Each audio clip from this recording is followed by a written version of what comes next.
ग्रामीण विद्यार्थी जो विद्यालय में है, जो कक्षा चौथी पांचवी के हैं, अगर उनको भी इंग्लिश मीडियम का एक भी सब्जेक्ट नहीं है तो ये वीडियो आपके लिए है।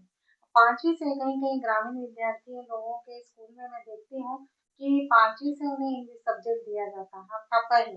अभी भी बच्चे यही चाहते हैं कि हम तो मराठी मीडियम में, हमें डायरेक्ट नहीं जम रहा, हम क्या कैसे करेंगे। तो ये वीडियो आपके लिए है।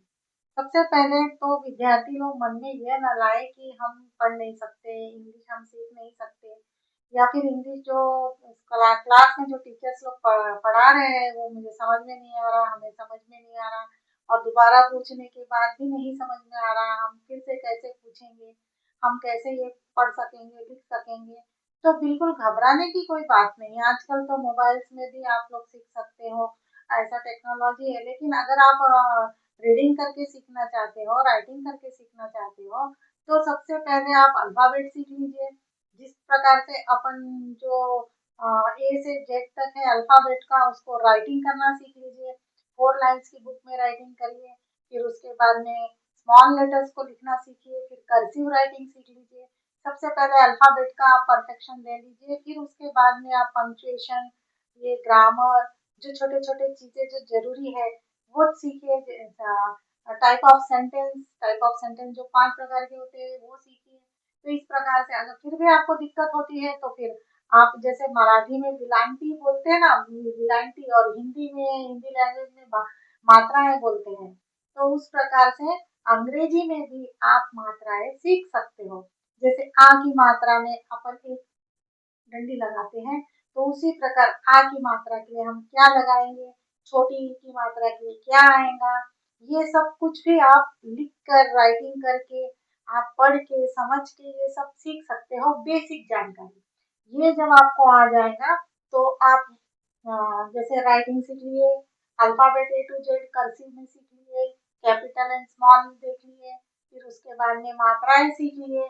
मात्रा के साथ में शब्द बनाना सीखिए। शब्द जैसे एक अल्फाबेट है, उसको 2 अल्फाबेट, 3 अल्फाबेट, ऐसे छोटे-छोटे शब्द बनाना सीख लीजिए। वो सीखने के बाद में एक वाक्य बनाना सीखिए।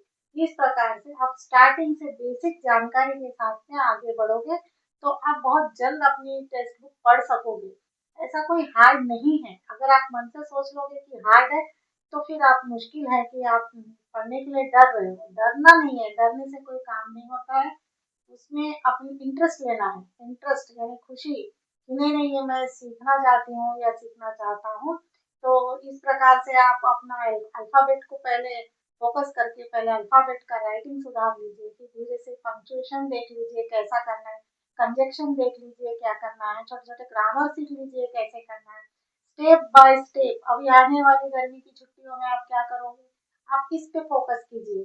गर्मी की छुट्टियों में क्लासेस लगाते हैं, दूसरे दूसरे क्लासेस भी जाइए, सीखिए, कंप्यूटर को सीखिए। लेकिन आपको अगर ये पढ़ने में दिक्कत आ रही, शुरुआत है, प्राइमरी है, मराठी है, हिंदी मीडियम है, तो सबको दिक्कत आती है, इसमें कोई टेंशन की बात नहीं है। हर परिवार अपने बच्चे को बेसिक नहीं पढ़ा सकता, उनके पास टाइम नहीं रहता पढ़ाने के लिए। तो आप खुद से पढ़िए, या फिर आपके क्लास में ऐसे कोई स्टूडेंट है जो आपके साथ में दोस्ती है, या फिर आपके फ्रेंड अच्छे हैं जो आपसे बात करते हैं, उन्हें पढ़ना आता है, तो आप उनसे राय लीजिए वो किस प्रकार पढ़ते हैं, उन्होंने शुरुआत कैसे की है। फिर ये छोटी-छोटी बातें जो है वो आप अगर देख लोगे, जैसे opposite, meaning, rhyming words, sentence, make sentence, ये पैराग्राफ, ऐसे, लेटर्स, ये छोटे-छोटे जो चीज़ है इसी पे फोकस करने से आपको बहुत ईज़ी जाएगा। ये है पहला, आप इस प्रकार कर सकते हो। दूसरा, आप आजकल छुट्टियों में क्लासेस लेते हैं, तो वो क्लास लगा सकते हो।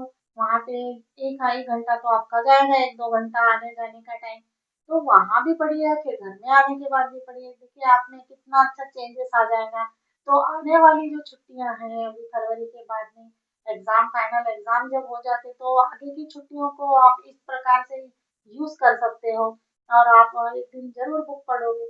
इसी हिसाब से आप करिए, फ़ोकस करिए। देखिए एक दिन आप पढ़ोगे और मुझे बताओगे कि हाँ आंटी आपने बताया था, तो ये बहुत अच्छा है। अब ये नया गाँव है, हम लोग यहाँ जब आए हैं, तो यहाँ छोटा-सा ही स्कूल है ना, तो ये छोटे स्कूल की वजह से बच्चे बहुत डिप्रेस जैसे होते हैं कि यहाँ से तो हमको काफ़ी दूर जाना पड़ता पढ़ने के लिए या लिखने के लिए। हमारा टाइम चले जाएगा। तो ऐसा नहीं है, हम अगर ट्यूशन का पैसा नहीं दे सकते, हम दूर नहीं जा सकते, हम टाइम नहीं दे सकते, तो मैंने जो बोली हूँ उस बातों को आप ध्यान दीजिए। आप ज़रूर एक दिन इंग्लिश की बुक पढ़ेंगे और आगे आप प्राइमरी के बाद जब सेकेंडरी में जाओगे तो इंग्लिश मीडियम ज़रूर पढ़ोगे। इसी बात के साथ में ये वीडियो मैं यहाँ रोकती हूँ।